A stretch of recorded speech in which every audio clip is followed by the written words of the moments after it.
কিরকম বাজারজাত করি ওই জিনিসটা আপনাদেরকে দেখাবো আজকে। এটা মনে করেন মাতাম থেকে অর্ডার দিছে। মাতাম মানে এদেশে হোটেলেরই মাতাম বলে। এটা আছে ধনিয়া, এটা আছে খাস, আর এগুলো হলো বকদনুস।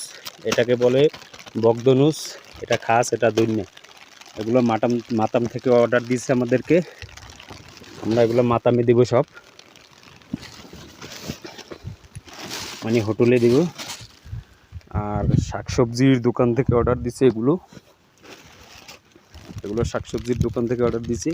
এগুলোর ভিতরে ধনিয়া আছে, খাস আছে, তারপরে পালং শাক আছে,